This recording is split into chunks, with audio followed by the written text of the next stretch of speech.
लपसी तपसी की कहानी। एक लपसी था, एक तपसी था। तपसी हमेशा भगवान की तपस्या में लीन रहता था। लपसी रोजाना 1.25 सेर की लापसी बनाकर भगवान का भोग लगाकर जीम लेता था। एक दिन दोनों लड़ने लगे। तपसी बोला, मैं रोज भगवान की तपस्या करता हूँ, इसलिए मैं बड़ा हूँ।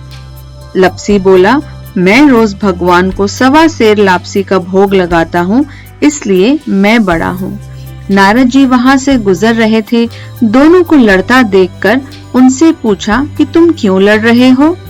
तपसी ने खुद के बड़े होने का कारण बताया और लपसी ने अपना कारण बताया। नारद जी बोले, तुम्हारा फैसला मैं कर दूंगा।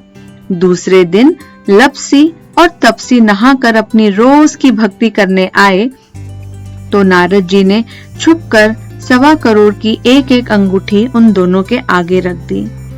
तपसी की नजर जब अंगूठी पर पड़ी तो उसने चुपचाप अंगूठी उठाकर अपने नीचे दबा ली। लपसी की नजर अंगूठी पर पड़ी, लेकिन उसने ध्यान नहीं दिया। भगवान को भोग लगाकर लापसी खाने लगा। नारद जी सामने आए तो दोनों ने पूछा कि कौन बड़ा? तो नारद जी ने तपसी के खड़े होने को कहा। वो खड़ा हुआ तो उसे नीचे दबी अंगूठी दिखाई पड़ी। नारद जी ने तपसी से कहा, तपस्या करने के बाद भी तुम्हारी चोरी करने की आदत नहीं गई, इसलिए लपसी बड़ा है और तुम्हें तुम्हारी तपस्या का कोई फल भी नहीं मिलेगा। तपसी शर्मिंदा होकर माफी मांगने लगा।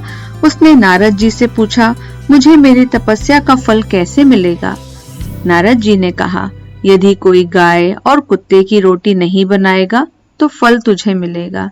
यदि कोई ब्राह्मण को भोजन करवाकर दक्षिणा नहीं देगा तो फल तुझे मिलेगा। यदि कोई दिए से दिया जलाएगा तो फल तुझे मिलेगा। यदि कोई सारी कहानी सुने लेकिन तुम्हारी कहानी नहीं सुने तो फल तुझे मिलेगा। उसी दिन से हर व्रत कथा कहानी के साथ लपसी तपसी की कहानी भी सुनी और कही जाती है।